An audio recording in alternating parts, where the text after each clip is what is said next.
ഈശോ മിശിഹായ്ക്ക് സ്തുതിയായിരിക്കട്ടെ. പരിശുദ്ധ കന്യകാമറിയത്തിന് സഭയിലുള്ള സ്ഥാനത്തെക്കുറിച്ചാണ് ഇന്ന് നമ്മൾ മനസ്സിലാക്കുന്നത്.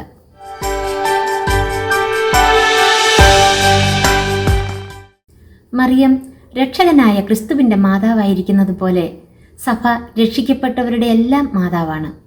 സഭാ ശരീരത്തിൻ്റെ ശിരസായ മിശിഹായ്ക്ക് ജന്മം കൊടുത്ത മറിയം മിശിഹായുടെ ശരീരമായ സഭയ്ക്ക് ജന്മം കൊടുക്കുന്നതിലും പങ്കാളിയായി. അതിനാൽ അവൾ ശിരസായ മിശിഹായുടെ മാത്രമല്ല, അവിടുത്തെ ശരീരമായ സഭയുടെയും അമ്മയായി മാറി. Catechism of the Catholic church 963 പറയുന്നു, ദൈവത്തിൻ്റെയും രക്ഷകന്റെയും അമ്മയായി അംഗീകരിക്കപ്പെടുകയും ബഹുമാനിക്കപ്പെടുകയും ചെയ്യുന്ന മറിയം വ്യക്തമായും ക്രിസ്തുവിൻ്റെ ഭൗതിക ശരീരത്തിലെ അവയവങ്ങളുടെയും അമ്മയാണ്. എന്തുകൊണ്ടെന്നാൽ സഭയുടെ ശിരസായ ക്രിസ്തുവിൻ്റെ അവയവങ്ങളായ വിശ്വാസികളുടെ ജനനം സാധ്യമാക്കുന്നതിൽ അവൾ തൻ്റെ സ്നേഹത്താൽ സഹകരിച്ചു. ക്രിസ്തുവിൻ്റെ അമ്മയായ മറിയം സഭയുടെയും അമ്മയാണ്. മറിയം ക്രിസ്തുവിനാൽ വീണ്ടെടുക്കപ്പെട്ട ഒരു വ്യക്തിയാണ്. പക്ഷേ ആ വീണ്ടെടുപ്പിൻ്റെ ഫലങ്ങൾ അവൾക്ക് ദൈവം മുമ്പേ നൽകിയിരുന്നതിനാൽ അവിടുത്തെ രക്ഷാകര പ്രവർത്തനങ്ങളിൽ അതീവ സ്നേഹത്തോടെ അവൾക്ക് പങ്കുചേരാൻ കഴിഞ്ഞു. മറിയം ക്രിസ്തുവിൻ്റെ യഥാർത്ഥ ജനനി ആയതുകൊണ്ടും ക്രിസ്തുവിൻ്റെ സഭയിൽ അവിടുന്ന് തുടർന്ന് നടത്തിക്കൊണ്ടിരിക്കുന്ന രക്ഷാകര കൃത്യങ്ങളിൽ അവൾ ഊർജ്ജസ്വലതയോടെ പങ്കുചേരുന്നതുകൊണ്ടും മറിയത്തെ തിരുസഭാ മാതാവ് എന്ന് വിളിക്കുന്നു.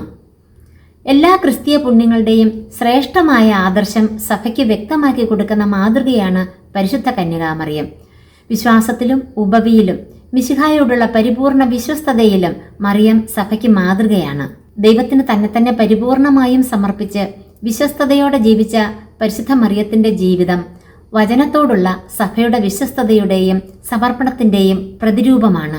ആത്മശരീരങ്ങളോടെ സ്വർഗാരൂപിതയായ മറിയം യുഗാന്ത്യത്തിൽ മഹത്വം പ്രാപിക്കാനിരിക്കുന്ന സഭയുടെ പ്രതീകവുമാണ്. കുരിശിന്റെ ചുവട്ടിൽ യേശുവിൻ്റെ അമ്മ സഭാമാതാവിൻ്റെയും അമ്മയും യേശു സ്നേഹിച്ച ശിഷ്യൻ സഭാവിശ്വാസികളുടെ പ്രതിരൂപവുമായി തീർന്നു. വിശുദ്ധ ഗ്രന്ഥത്തിലും പാരമ്പര്യങ്ങളിലും ആരാധനാക്രമത്തിലും സഭയെ സ്ത്രീയായിട്ടാണ് പ്രതീകാത്മകമായി ചിത്രീകരിച്ചിരിക്കുന്നത്. തിരുസഭയുടെ മാതാവ് എന്ന് മറിയത്തെ പ്രഖ്യാപിച്ചത് പോൾ 6 മാർപ്പാപ്പ 1964 നവംബർ 21 മറിയം സഭയുടെ പ്രതീകമാണെന്ന് പറഞ്ഞ ആദ്യത്തെ സഭാ പിതാവാണ് വിശുദ്ധ അംബ്രോസ്.